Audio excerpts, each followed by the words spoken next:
नमस्कार विद्यार्थियों, मैं आपका दोस्त आदर्श किशोर और आप देख रहे हैं आदर्श पॉलिटी। चैनल पर आपका स्वागत है। चैनल को सब्सक्राइब जरूर करें। अपन पढ़ रहे हैं बेयर एक्ट, उद्देश्य का पढ़ा, नागरिकता पढ़ा। अपन ने पढ़ रहे हैं संविधान की मौलिक अधिकार। मौलिक अधिकारों में अपन ने 2 अनुच्छेद पिछली वीडियो में देखे, अनुच्छेद 12 और अनुच्छेद 13। आज अपन अनुच्छेद 14 की बात करेंगे।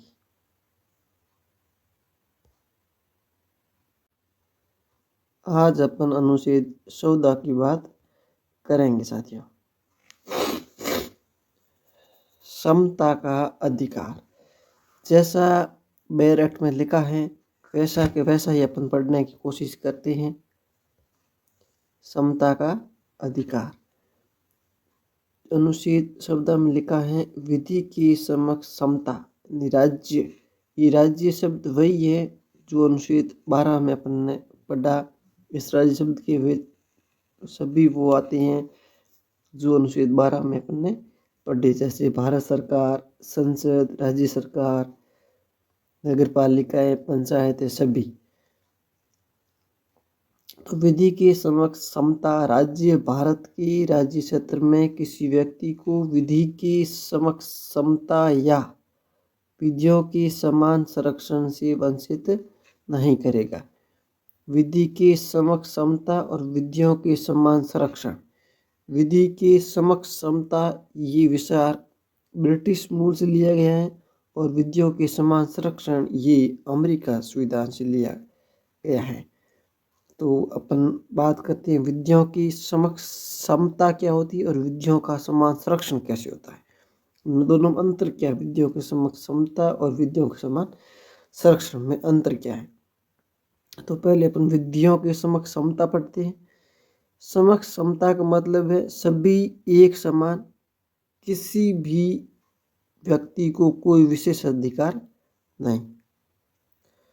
कानून या विधि के समक्ष सभी व्यक्तियों के साथ समान व्यवहार करेगा।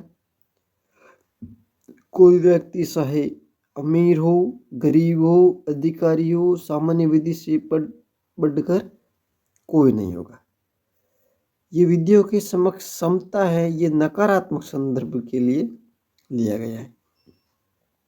ठीक, अब अपन बात करते हैं विधियों का समान संरक्षण। किससे? विधियों का समान संरक्षण, समान संरक्षण। बात करते हैं समान संरक्षण की। तो समान संरक्षण, विधि के माध्यम से दिए अधिकारों में समान परिस्थिति में समान व्यवहार। समान परिस्थिति में समान व्यवहार, असमान परिस्थिति में असमान व्यवहार हो सकता है। जैसे एक स्वस्थ व्यक्ति और एक विकलांग व्यक्ति, तो उनको आरक्षण दिया जा सकता है।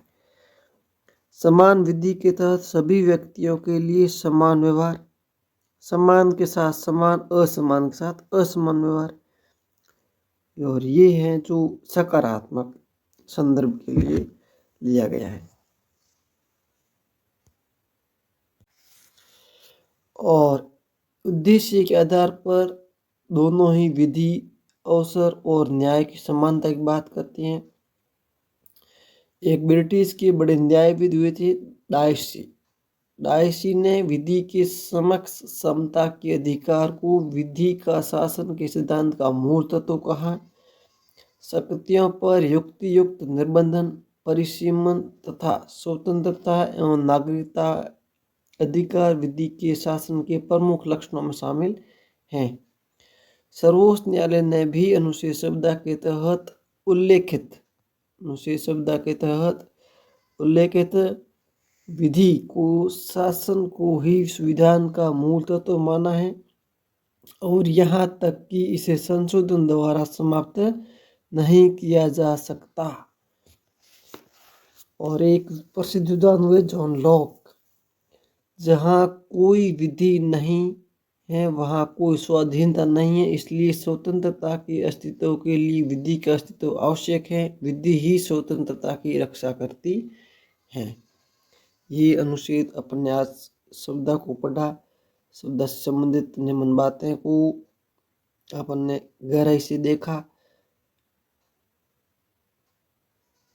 तो ये बेयर एक्ट में इतना ही लिखा हुआ है, डेडलाइन ही है।